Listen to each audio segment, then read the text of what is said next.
कि जो भी डेटा हमें मिला है वो एक्यूरेट हो। और थर्ड क्या है, बीच में डिफरेंस क्या होता है। डेटा क्या होता है, कोई भी रॉ फैक्ट्स जो हम लिखते हैं या देखते हैं वो डेटा कहलाता है। उस रॉ फैक्ट्स के प्रोसेसिंग के बाद हमें इंफॉर्मेशन मिलता है और ये इंफॉर्मेशन हमारे लिए काम की चीज़ है। ठीक है। इंफॉर्मेशन के अलावा एक और टॉपिक भी है जो कहलाता है आपको नॉलेज। नॉलेज क्या होता है, डेटा के प्रोसेसिंग के बाद हमें इंफॉर्मेशन मिला था, इंफॉर्मेशन के प्रोसेसिंग के बाद हमें नॉलेज मिलता है। उस नॉलेज को यूज़ किया जाता है डेटा माइनिंग में। डेटा माइनिंग एक सब्जेक्ट है। डेटा माइनिंग की वजह से ही आपने देखा होगा फेसबुक पे या यूट्यूब पे या अमेज़ॉन पे आप कभी भी कोई भी एक पर्टिकुलर टॉपिक सर्च करते हो तो उसी से रिलेटेड कंटेंट आपको बार बार दिखाए जाते हैं। वो सब कैसे पता चल रहा है, वो डेटा माइनिंग वहाँ पे हो रहा है, डेटा एनालिसिस किया गया है। आपके इन्फॉर्मेशन या आपके सर्च हिस्ट्री के बेसिस पर कंपनी ने आपकी एक प्रोफाइल बनाई है और उस प्रोफाइल के अकॉर्डिंग आपको फिर उससे रिलेटेड ही कंटेंट दिया जा रहा है। ठीक है। डेटा और इन्फॉर्मेशन की कुछ कैरेक्टरिस्टिक्स होते हैं। पहली कैरेक्टरिस्टिक्स है कि वो जो भी डेटा या इन्फॉर्मेशन हम गेन कर रहे हैं वो हमें टाइमली मिल जाए। अगर कोई डेटा हमें लेट से मिलता है तो उसका कोई मतलब नहीं बनता। सेकंड कैरेक्टरिस्टिक्स क्या होगी कि जो भी डेटा हमें मिला है वो एक्यूरेट हो। और थर्ड क्या है कि जो भी डेटा या इन्फॉर्मेशन हमें मिला है वो पूरा कंप्लीट होना चाहिए। आधा अधूरा डेटा से हम काम नहीं कर पाएंगे, हमें कंप्लीट डेटा चाहिए होता है। डेटा स्ट्रक्चर क्या होता है, हमने जो भी डेटा अपने पास यूज़ करने के लिए लिया है उसकी प्रोसेसिंग करनी है इन्फॉर्मेशन निकालने के लिए। तो प्रोसेसिंग करने से पहले हमें अपने उस डेटा को ऑर्गेनाइज करके कहीं रखना होगा, स्टोर करना होगा। तो डेटा स्ट्रक्चर जो है उस डेटा को स्टोर करने का एक मेथड है। बहुत तरह के डेटा स्ट्रक्चर हम लोगों को पता भी है, कुछ नए डेटा स्ट्रक्चर हम पढ़ेंगे भी।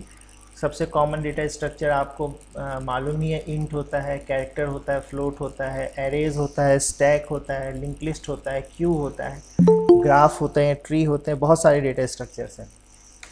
मैं कोशिश करूँगा इस सब्जेक्ट में कि आपको ज़्यादा से ज़्यादा डेटा स्ट्रक्चर्स के बारे में बता दूँ। अगर कुछ छूट जाता है तो आप उसको एक बार बता देना, हम एक्स्ट्रा टाइम निकाल के उसको भी कंप्लीट कर लेंगे। नेक्स्ट टॉपिक जो था, जैसे डेटा के लिए हमारे पास कैरेक्टरिस्टिक्स हैं वैसे ही डेटा स्ट्रक्चर के लिए भी होंगे। क्या क्या होंगे कि डेटा स्ट्रक्चर जो हम यूज़ कर रहे हैं, बहुत सारे डेटा स्ट्रक्चर हैं, हमें कौन सा यूज़ करना है वो डिपेंड करेगा हम किस प्रॉब्लम को सॉल्व कर रहे हैं। तो उसके लिए हम करेक्ट डेटा स्ट्रक्चर को यूज़ करें। साथ ही साथ जो एक नई टॉपिक अभी आएगी वो है कॉम्प्लेक्सिटी। हम कौन सा डेटा स्ट्रक्चर यूज़ करें। हमारे पास सेवरल डेटा स्ट्रक्चर्स हैं, बहुत सारे हैं, लेकिन उनमें से कौन सा हम अभी अपने प्रॉब्लम के लिए सॉल्व करें वो डिसाइड करेगा कैसे, टाइम कॉम्प्लेक्सिटी और स्पेस कॉम्प्लेक्सिटी से। टाइम कॉम्प्लेक्सिटी क्या होता है, उस पर्टिकुलर डेटा स्ट्रक्चर को यूज़ करके हम अपने प्रोग्राम को अगर एग्जीक्यूट कराएंगे तो उसकी रनिंग टाइम जो है, एग्जीक्यूशन के टाइम जो लगता है उस पर क्या असर पड़ेगा, ये कहलाता है टाइम कॉम्प्लेक्सिटी। हमारी कोशिश ये रहती है कि हमारा टाइम कॉम्प्लेक्सिटी कम से कम हो। सिमिलरली दूसरा कॉम्प्लेक्सिटी होता है स्पेस कॉम्प्लेक्सिटी। हम जो डेटा स्ट्रक्चर अपने प्रोग्राम में यूज़ कर रहे हैं अपने प्रॉब्लम को सॉल्व करने के लिए सर आवाज कट रही है अपनी। हम जो डेटा स्ट्रक्चर यूज़ कर रहे हैं अपने प्रॉब्लम को सॉल्व करने के लिए, उसमें जो भी स्पेस है, जो भी मेमोरी यूज्ड होगा वो कम से कम होना चाहिए, ये हमारी एम रहती है। अब टाइम कॉम्प्लेक्सिटी और स्पेस कॉम्प्लेक्सिटी हम मेज़र कैसे करते हैं, तो टाइम कॉम्प्लेक्सिटी और स्पेस कॉम्प्लेक्सिटी मेज़र करने के लिए हमारे पास कुछ स्टैंडर्ड फंक्शंस बने हुए हैं।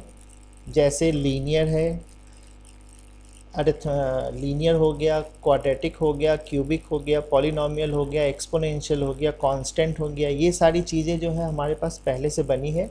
हम अपने प्रोग्राम को उन स्टैंडर्ड प्रोग्राम के बेसिस पे कंपेयर करते हैं कि हमारा प्रोग्राम किस स्टैंडर्ड प्रोग्राम के जैसा है, और उसी से फिर हम कॉम्प्लेक्सिटी फाइंड आउट करते हैं। ये हम लोग आगे भी फिर से देखेंगे भी कैसे निकालते हैं। डेटा स्ट्रक्चर की ज़रूरत क्या है, क्योंकि हमारे पास बहुत सारे डेटा हैं, उनको स्टोर करना है। स्टोर करना है तो हमें हो सकता है किसी पर्टिकुलर एक डेटा को सर्च भी करना पड़ सकता है। तो डेटा स्ट्रक्चर को में किसी एक डेटा को सर्च करने के लिए भी हमें एक इफ़िशिएंट डेटा स्ट्रक्चर की ज़रूरत है। उसके अलावा डेटा स्ट्रक्चर हमारे प्रोसेसर पे भी डिपेंड करता है। अगर हमारा प्रोसेसर बहुत अच्छा है तो हमारे डेटा स्ट्रक्चर पे भी अच्छा असर करेगा। उसी के साथ साथ हम कह सकते हैं कि एक डेटा स्ट्रक्चर अगर आपने बनाया है तो उस डेटा स्ट्रक्चर पे हो सकता है मल्टीपल रिक्वेस्ट एक साथ आ रहे हैं। तो हमारा जो डेटा स्ट्रक्चर है वो इतना इफ़िशिएंट होना चाहिए कि एक ही टाइम पे अगर उस पर मल्टीपल रिक्वेस्ट आ रहे हैं, multiple request in the sense कि एक ही डेटा स्ट्रक्चर में दो अलग अलग वैल्यूज़ को हमें सर्च करना है, तो इतना इफ़िशिएंट होना चाहिए कि उस सर्चिंग को कंप्लीट कर सके। ठीक है, कुछ कॉमन ऑपरेशंस जो हम डेटा स्ट्रक्चर पे करते हैं, सबसे पहला है डेटा स्ट्रक्चर को क्रिएट करना। उसके बाद हम किसी वैल्यू को उसमें इंसर्ट करते हैं, उसको इंसर्शन कहते हैं हम। किसी पर्टिकुलर डेटा को हम डिलीट करें, किसी पर्टिकुलर डेटा को हम सर्च करें, उस ओवरऑल डेटा स्ट्रक्चर को हम सॉर्ट करें किसी ऑर्डर में, या तो असेंडिंग ऑर्डर या तो डिसेंडिंग ऑर्डर में, और या फिर हम उस डेटा को रिवर्स ऑर्डर में लिखें, या फिर हम दो अलग अलग डेटा को मर्ज करके एक नया डेटा स्ट्रक्चर बनाएं। बहुत सारे ऑपरेशंस हमारे पास ऑलरेडी हैं। ठीक है, टाइप्स ऑफ डेटा स्ट्रक्चर हमने पढ़ा था, दो तरह के होते हैं। एक डेटा स्ट्रक्चर हमें पहले से बने बनाए मिले हैं जो आप लोग पहले से भी जानते हो, जैसे इंटीजर, फ्लोट, कैरेक्टर, पॉइंटर, इस तरह के, उनको हम कहते हैं primitive data structure. Second type of data structure है यूज़र डिफाइंड होता है, उसको फर्दर हम तीन पार्ट में डिवाइड कर सकते हैं, एरेज, लिस्ट और फाइल्स। एरेज आपको पता है, लिस्ट जो है वो लीनियर नॉन लीनियर दो तरह की होती है। लीनियर में भी दो डिवीज़न है, स्टैक और क्यू। नॉन लीनियर में है ट्री और ग्राफ। ये वाला जो पोर्शन है वो हम लोग लास्ट यूनिट में पढ़ेंगे, ट्री और ग्राफ के बारे में। ये बहुत ही इंपॉर्टेंट टॉपिक है, डिस्क्रीट स्ट्रक्चर में भी आएगा ये, और हमारे पास भी है। इसमें से आप एरेज के बारे में पहले से भी थोड़ा बहुत जानते हो, हम लोग स्टैक और क्यू के बारे में भी पढ़ेंगे। ठीक है, मैं आपको यहाँ पे एक बात बता दूँ, जो अपना सेकंड यूनिट होने वाला है वो थोड़ा लेंदी जाएगा, क्योंकि उसमें बहुत सारे सॉर्टिंग एल्गोरिदम्स अपने को पढ़ने। खैर वो बात की बात है। ये सारे डेफिनेशंस थे, मुझे नहीं लगता इसको फिर से बताने की ज़रूरत है। नेक्स्ट टॉपिक जो आया था अपने पास वो आया था एल्गोरिदम क्या होता है। किसी भी प्रोग्राम को, किसी भी प्रॉब्लम को सॉल्व करने के लिए जो हम स्टेप्स यूज़ करते हैं वो स्टेप्स कहलाता है उस प्रोग्राम का एल्गोरिदम। ठीक है, सूडो कोड क्या होता है, अगर हमने अपने प्रोग्राम को एक इनफॉर्मल वे में या सिंपल इंग्लिश में लिखा है तो वो कहलाता है सूडो कोड। ठीक है, आप सूडो कोड भी लिख सकते हो, एल्गोरिदम भी लिख सकते हो। कोशिश ये रखनी चाहिए कि हम एल्गोरिदम ही लिखें। एल्गोरिदम लिखने का सबसे आसान तरीका है प्रोग्रामिंग के टर्म्स को यूज़ करो, उसके कंसेप्ट को स्टेप बाय स्टेप आप लिखो। बहुत सारे एल्गोरिदम हमने देखे भी हैं। ठीक है, उसके बाद जो हमने पढ़ा था वो थी complexity of algorithm, time complexity और space complexity.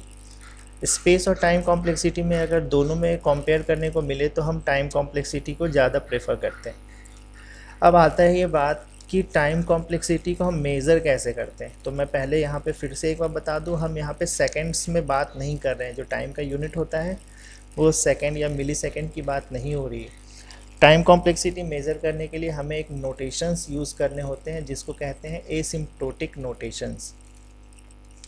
Total 3 asymptotic notation होते हैं, बिगो नोटेशन, ओमेगा नोटेशन और थीटा नोटेशन। इन तीनों के बारे में हम लोग पढ़ेंगे आराम से, इसमें पढ़ा भी है पहले भी, फिर से एक बार रिवाइज कर लेंगे।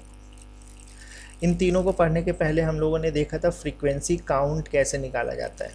जैसे फ्रीक्वेंसी काउंट का मतलब एक इस प्रोग्राम का कोड, अगर आपको प्रोग्राम का ब्लॉक दिया हुआ है तो उसमें हम फ्रीक्वेंसी काउंट निकालते हैं। मतलब हर स्टेटमेंट को ये देखते हैं कि वो कितनी टाइम्स रन हो रहा है। जैसे एक एग्जांपल से बता दूं, अगर ये वाला ब्लॉक अगर आपके सामने है, जो प्रोग्राम आपकी स्क्रीन पे दिख रहा है, तो हम इसमें ये मेज़र करेंगे कि हर एक स्टेटमेंट जो है वो कितना टाइम एग्जीक्यूट करेगा। तो यहाँ पे देखो, ये सबसे पहले एक डिक्लेरेशन हमें मिला। ये डिक्लेरेशन है इन द सेंस कि ये ए नाम का वेरिएबल मेमोरी में जाके कहीं सेव हुआ होगा। तो इस केस में यहाँ पे हम स्पेस कॉम्प्लेक्सिटी को मेज़र करेंगे।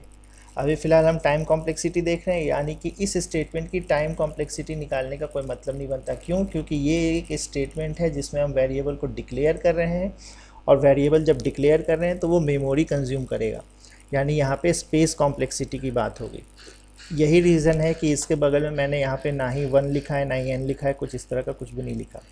सेकेंड लाइन जो है हमारे पास ए असाइनमेंट 0, ये स्टेटमेंट कितनी बार रन होगा, सिर्फ और सिर्फ एक बार, इसलिए यहाँ पे 1 लिखा हुआ है। फॉर लूप की बात करें हम, तो फॉर लूप जो है वो टोटल कितने टाइम्स चलता है, वो चलता है n+1 टाइम्स, जहाँ पे n जो है वो हमारा ट्रू केस है और 1 टाइम जो है वो हमारा फॉल्स का केस है। इस एग्ज़ाम्पल में i की जो लिमिट थी वो कहाँ से कहाँ तक है, 0 से स्टार्ट होकर के n तक, यानी ये ट्रू कितने टाइम्स होगा, n टाइम्स ये ट्रू होगा और एक टाइम ये फॉल्स भी होगा, यानी ये टोटल चलेगा n+1 times.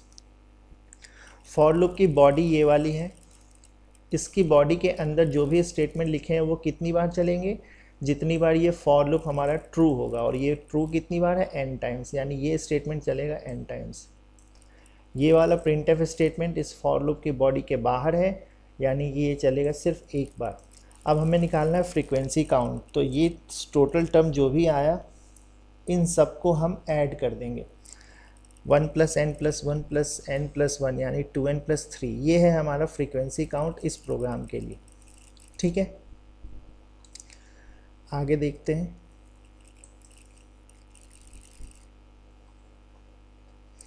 Big O notation, big O notation की डेफिनेशन भी थोड़ी बहुत कंफ्यूजिंग थी, मैं ये सब पहले बता चुका हूँ, ज़्यादा डिटेल में नहीं बताऊँगा, बस ग्राफ से समझा देता हूँ। हमारे पास दो फंक्शन है f(n), जिसको शॉर्ट में अगर कन्फ्यूज़न हो रहा हो तो इसको मान लेते हैं f, और इसको बोलते हैं सिर्फ g। दो फंक्शंस हैं f और g।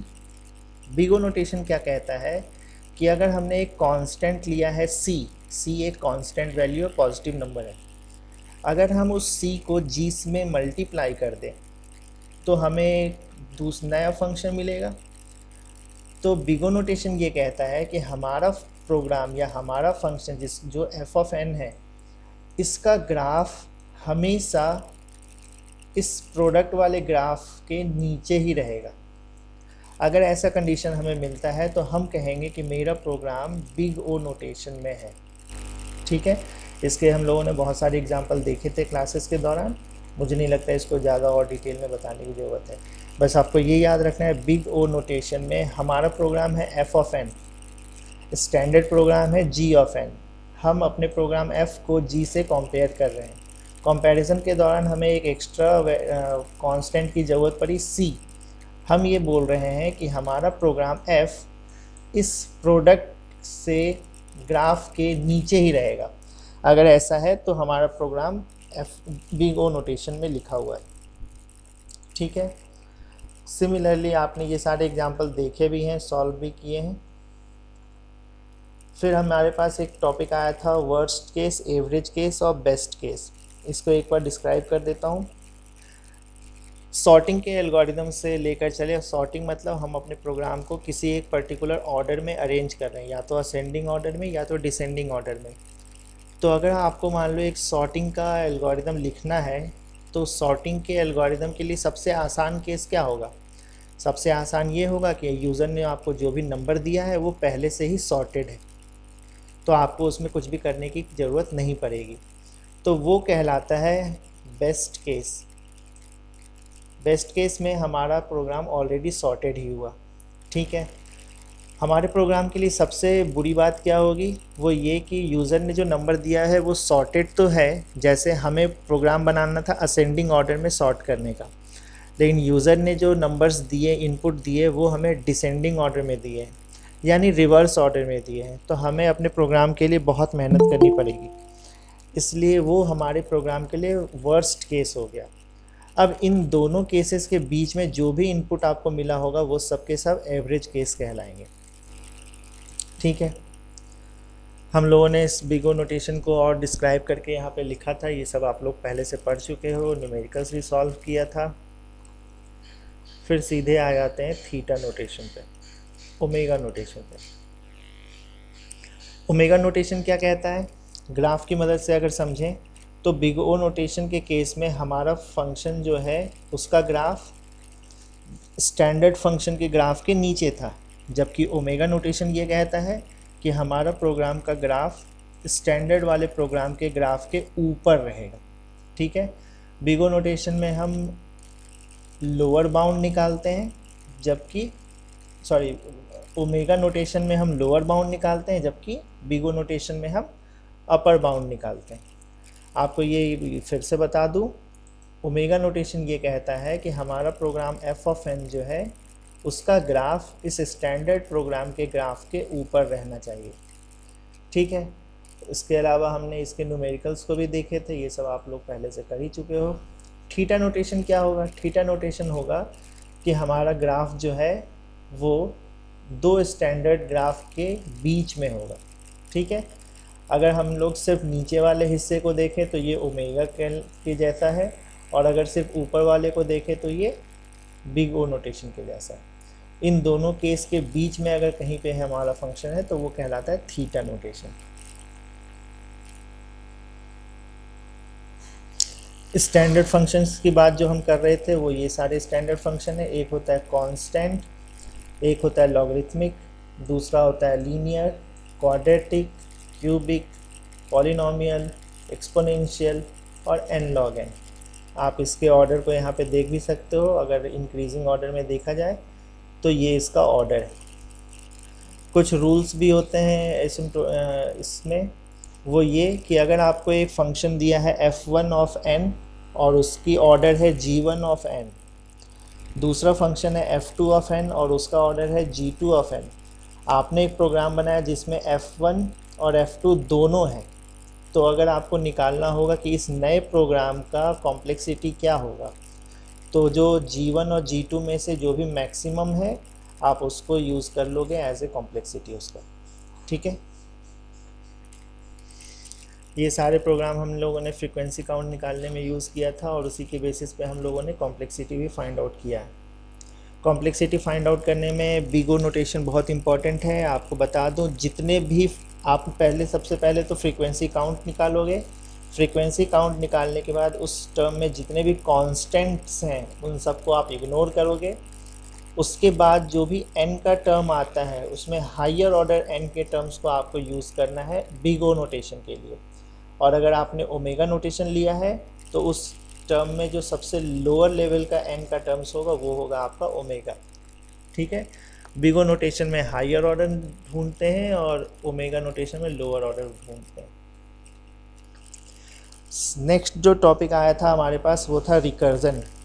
रिकर्जन क्या होता है? एक ऐसा फंक्शन जिसकी बॉडी के अंदर दोबारा हम उसी फंक्शन को कॉल कर रहे हैं, तो वो रिकर्जन कहलाता है। रिकर्जन के लिए हमारे पास एक बेस कंडीशन होना कंपलसरी है। बेस कंडीशन क्या होता है कि ऐसा एक कोड आप लिखोगे, इफ़ का स्टेटमेंट एक लिखोगे जिसके वजह से वो रिकर्सिव कॉल रुक जाए। अगर आपने ऐसा नहीं लिखा तो क्या होगा, तो इनफाइनाइट लूप में चला जाएगा, इनफाइनाइट रिकर्जन कॉल में चला जाएगा। और अभी अभी हम लोगों ने लास्ट डेज पढ़ा है कि एक स्टैक वाला एरिया होता है जिसमें रिकर्सिव कॉल जाता है।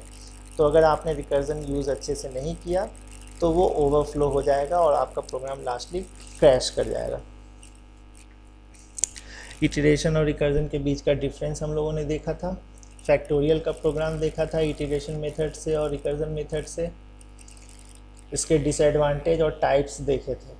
टाइप्स में दो टाइप होता है, direct recursion, indirect recursion. Direct recursion का मतलब आपने एक फंक्शन बनाया है और उसकी बॉडी के अंदर उसी फंक्शन को कॉल किया है, तो ये कहलाएगा डायरेक्ट रिकर्जन। इनडायरेक्ट रिकर्जन क्या होता है? आपने एक फंक्शन बनाया, उस फंक्शन की बॉडी के अंदर एक दूसरा फंक्शन है। जब आप उस दूसरे फंक्शन को कॉल करते हो तो फिर पहला फंक्शन उसकी बॉडी के अंदर आपको मिलता है, ये कहलाता है इनडायरेक्ट रिकर्जन। फिर हम लोगों ने रिकरेंस रिलेशन सॉल्व किया था। रिकरेंस रिलेशन सॉल्व करने के न्यूमेरिकल्स आप लोगों ने बहुत सारे बनाए भी हैं, मुझे लगता है ये आपको पहले से आता है। हमें इसमें मेन ध्यान देना हमें इसमें ये ध्यान देना है कि हमें जो भी रिकरेंस रिलेशन दिया है उसको एक जनरल फॉर्म में लेके आना है और फिर उससे हम उसकी ऑर्डर को निकालते हैं। बहुत सारे न्यूमेरिकल देखे थे हम लोगों ने। नेक्स्ट टॉपिक जो था वो था टावर ऑफ हैनोई। टावर ऑफ हैनोई एक मैथमेटिकल गेम है जिसमें 3 टावर्स होते हैं और बहुत सारे रिंग्स होते हैं। हमारे इस गेम में का रूल क्या कहता है रूल ये कहता है कि एक टाइम पे सिर्फ एक ही रिंग मूव होगा और किसी भी टाइम पर लार्जर रिंग स्मॉलर रिंग के ऊपर नहीं आ सकता। ठीक है, हम लोगों ने इसमें 3 रिंग्स के लिए इस प्रोग्राम को सॉल्व भी किया था। ये उसके डायग्राम से आप सबने सॉल्व किया है इसको। हमें मालूम था कि ये टोटल 7 स्टेप्स में सॉल्व करेगा। फिर हमने उसका एक जनरल फार्मूला भी निकाला था कि अगर आपके पास n रिंग्स हैं तो टोटल नंबर ऑफ़ स्टेप्स जो लगेंगे वो होंगे 2 to the power n minus 1, और यहीं से हमने इसकी कॉम्प्लेक्सिटी भी फाइंड आउट की थी, big O of 2 to the power n। फिर आया था इसकी complexity algorithm. Tower of Hanoi के एल्गोरिदम में हमें टोटल 4 पैरामीटर्स चाहिए, नंबर ऑफ़ रिंग्स और 3 टावर, उनके नाम। हमारा ऑर्डर था बिगनिंग, ऑक्सिलरी और एंड। बिगनिंग या तो सोर्स टावर को बोलते हैं, ऑक्सिलरी मतलब इंटरमीडिएट टावर को, और एंड मतलब लास्ट वाले टावर को जहां हमें डेस्टिनेशन है। इसका प्रोग्राम आपसे ये कहता था कि अगर सिर्फ एक ही रिंग होगा तो आप उसको आसानी से फर्स्ट से लास्ट की ओर पहुंचा सकते हैं, और अगर आपके पास n से 1 से ज़्यादा रिंग्स हैं तो आपको रिकर्सिव कॉल यहाँ पे करना होगा। रिकर्सिव कॉल में हम क्या करते हैं, सबसे पहले n-1 रिंग्स को, स्टार्टिंग के n-1 रिंग्स को बिगनिंग से ऑक्सिलरी की ओर पहुँचाते हैं। उसके लिए ये रिकर्सिव कॉल है, ये सब हम समझ चुके हैं पहले ही।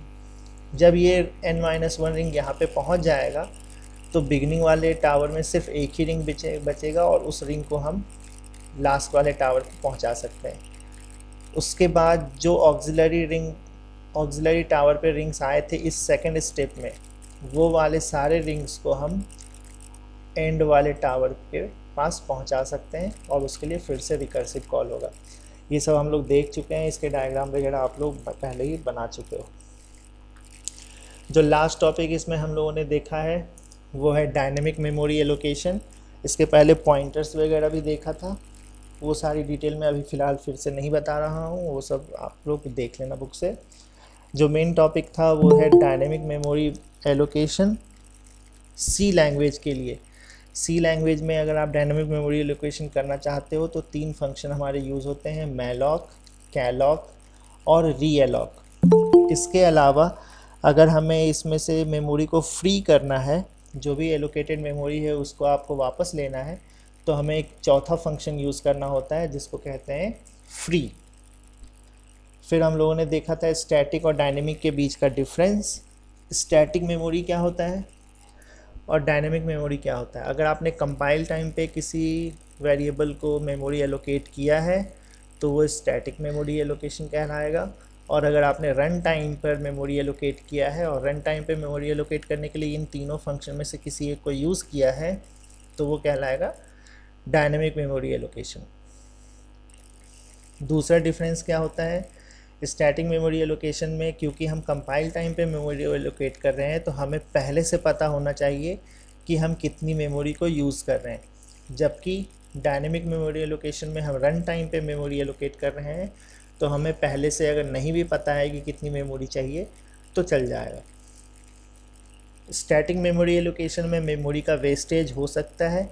यहाँ वेस्टेज वर्ड जो है वो पॉजिटिव और निगेटिव दोनों के केस में आप ले सकते हो। पॉजिटिव इन द सेंस कि आपने 100 का एलिमेंट्स का एक एरे बनाया है लेकिन आप 10 ही एलिमेंट्स यूज़ कर रहे हो तो भी मेमोरी वेस्टेज है, और अगर आपने 100 एलिमेंट का एरे बनाया और 200 यूज़ कर रहे हो तो भी एक तरह से मेमोरी वेस्टेज ही है, वो किसी और प्रोग्राम के मेमोरी को बर्बाद कर देगा। जबकि डायनेमिक मेमोरी एलोकेशन में मेमोरी का वेस्टेज मिनिमम होता है, ना के बराबर होता है। मेमोरी एलोकेशन की बात करें, अगर लाइफ टाइम की बात करें तो जब तक कि उसकी लूप बॉडी में है तब तक स्टैटिक में लाइफ टाइम होता है, जबकि डायनेमिक के केस में क्या होता है, प्रोग्राम के ख़त्म होने तक उसकी लाइफ टाइम रहती है। ये मेमोरी हमें रिलीज़ करवाने के लिए फ्री यूज़ करना पड़ता है। जब तक आप फ्री यूज़ नहीं करोगे ये मेमोरी उसी वेरिएबल के पास रहेगा। अगर हम ये देखें कि किस एरिया में वो स्टोर होता है तो हमने डायग्राम एक देख रखा है जिसमें 4 हिस्से होते थे, एक टेक्स्ट वाला हिस्सा, एक ग्लोबल वाला हिस्सा, एक स्टैक का हिस्सा और एक हीप का हिस्सा। तो स्टैटिक मेमोरी एलोकेशन जो है वो स्टैक वाले हिस्से में स्टोर होता है, जबकि डायनेमिक मेमोरी एलोकेशन जो है वो हीप वाले हिस्से से हम लेते हैं। ये स्टैक की साइज़ फिक्स्ड रहती है, जबकि इस हीप की साइज़ जो है वो फिक्स्ड नहीं रहती है। अगर हम स्पीड की बात करें तो स्टैटिक मेमोरी एलोकेशन फास्टर होता है, जबकि डायनेमिक मेमोरी एलोकेशन स्लोअर होता है। कैलॉक, मैलॉक और रीएलॉक की बात करें तो सबसे पहले है मैलॉक। मैलॉक फंक्शन का सिंटैक्स आपको यहाँ पे लिखा हुआ है। मैलॉक फंक्शन जो है एक वॉइड पॉइंटर रिटर्न करता है, तो हमें उसको टाइप कास्ट करने की ज़रूरत पड़ेगी। अगर आपने ये टाइप कास्टिंग नहीं लिखा तो आपके प्रोग्राम में एरर आएगा, जैसे कल कुछ बच्चों के प्रोग्राम में एरर आ रहा था। इसका अगर यूज़ देखना चाहो तो आप इस तरह से लिख सकते हो। आपको जितनी भी एरिया चाहिए बाइट्स में वो आपको यहाँ पे पास करना होगा, और फिर मैलॉक फंक्शन आपको उतना स्पेस हीप वाले हिस्से से दे देगा। फिर उसकी स्टार्टिंग एड्रेस आप इस पॉइंटर में यूज़ कर सकते हो। टाइप कास्ट करना भूलना मत। सिमिलरली कैलॉक है दूसरा फंक्शन। कैलॉक का सिंटेक्स आपको यहाँ पे लिखा हुआ है, 2 पैरामीटर हैं n, एलिमेंट की साइज़। कैलॉक क्या करता है, इस साइज़ के टोटल n एलिमेंट्स आपको प्रोवाइड करता है। यहाँ पे भी टाइप कास्टिंग की ज़रूरत है। अगर एग्जांपल से देखना चाहो तो आप ऐसा लिख सकते हो। ठीक है, इसमें जो नेक्स्ट फंक्शन है वो है रीएलॉक। रीएलॉक क्या करता है कि आपने कैलॉक या मैलॉक की मदद से जो पहले साइज़ डिफ़ाइन किया था, अगर आप उसको चेंज करना चाहो, एक नई साइज़ में बदलना चाहो, तो आप रीएलॉक की मदद से कर सकते हो। ठीक है, और इसके बाद जो नेक्स्ट टॉपिक था वो था हमारे इन दोनों के बीच का डिफरेंस। कुछ प्रोग्राम्स आपको दिए थे लिखने के लिए, आप लोगों ने शायद लिखे भी होंगे। मैलॉक और कैलॉक के बीच का डिफरेंस, अगर आपको डिफरेंस की बात करें तो पहला डिफरेंस क्या होता है कि मैलॉक आपको एक सिंगल ब्लॉक देता है, जबकि कैलॉक आपको मल्टीपल ब्लॉक्स देता है। मैलॉक में नंबर ऑफ़ आर्ग्यूमेंट्स 1 है, कैलॉक में नंबर ऑफ़ आर्ग्यूमेंट्स 2 होते हैं। मैलॉक आपको कोई भी वैल्यू इनिशियलाइज़ करके नहीं देता, जबकि कैलॉक आपको इनिशियलाइज़ करके देता है 0 से। ठीक है, ये कुछ इंपॉर्टेंट पॉइंट्स थे जो हम लोगों ने कैलॉक और मैलॉक में देखा, और ओवरऑल देखा जाए तो यही सारे टॉपिक हमें फर्स्ट यूनिट में पढ़ने थे।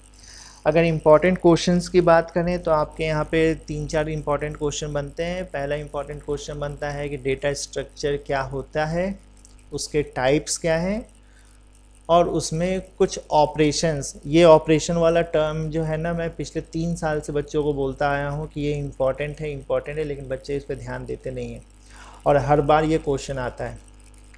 Operations on data structure, 5-6 operation मैंने बताया था। कुछ और ऑपरेशंस भी होते हैं, वो आप बुक से रेफ़र कर सकते हो।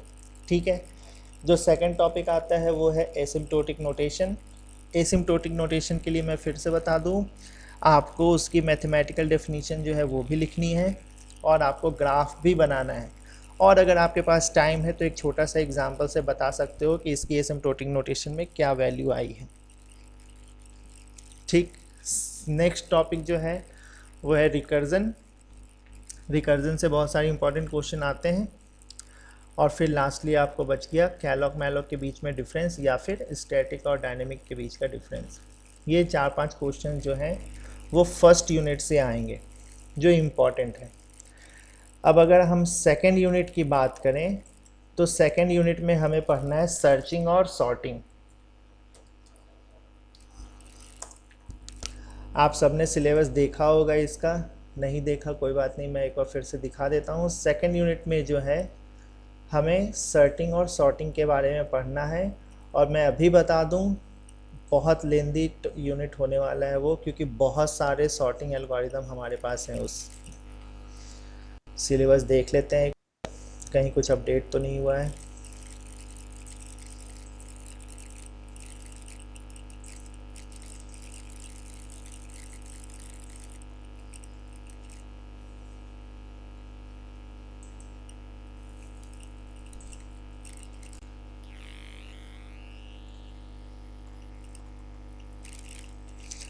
ये देखिए, ये था सिलेबस हमारा, और हम लोगों ने फर्स्ट यूनिट में लगभग सब कुछ इसके अकॉर्डिंग पढ़ लिया है। डेटा का इंट्रोडक्शन, डेटा टाइप क्या होता है, types of data structure, primitive, non primitive, linear, non linear, operations, traversing, traversing यानी सर्चिंग, अगर आप किसी को कर रहे हो तो सर्चिंग को ट्रैवर्सिंग भी कर, ट्रैवर्सिंग इन द सेंस कि आप सारे एलिमेंट को एक बार टच कर दो तो वो ट्रैवर्सिंग कहलाता है। सेकंड यूनिट आएंगे तो हम इसमें एक इसको डिस्क्राइब और अच्छे से कर देंगे।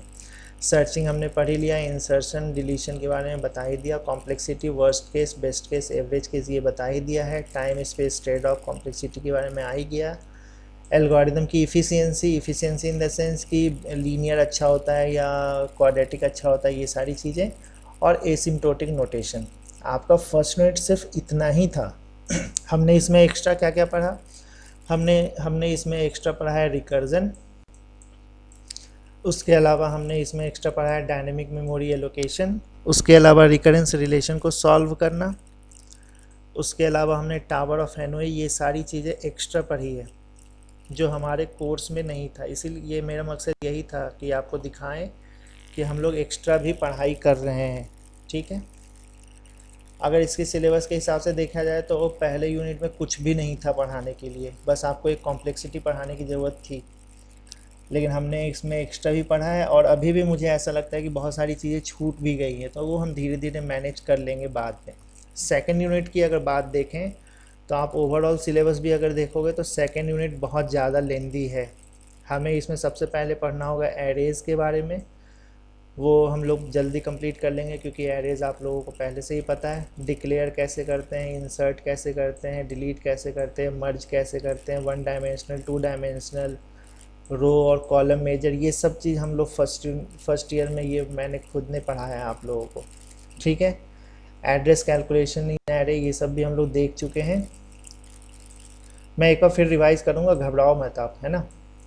हमारा जो नया टॉपिक स्टार्ट होगा वो यहाँ से होगा, इवैल्यूएशन ऑफ पॉलिनोमियल्स, उसके एडिशन और रिप्रेजेंटेशन, और फिर हमारा जो सबसे इम्पॉर्टेंट टॉपिक है पूरे डेटा स्ट्रक्चर का वो है सर्चिंग एंड सॉर्टिंग। तो आप देख लो यहाँ पे दो तरह की सर्चिंग हमें पढ़नी है, बाइनरी और लीनियर।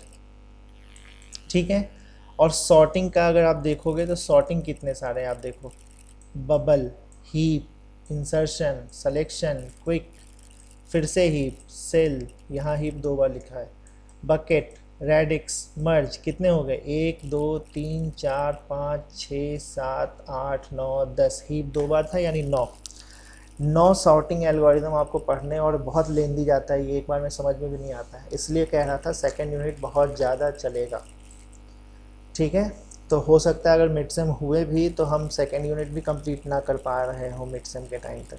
खैर मेरी कोशिश रहेगी कि जल्दी हो जाए, बस इसमें आप लोगों का साथ भी चाहिए।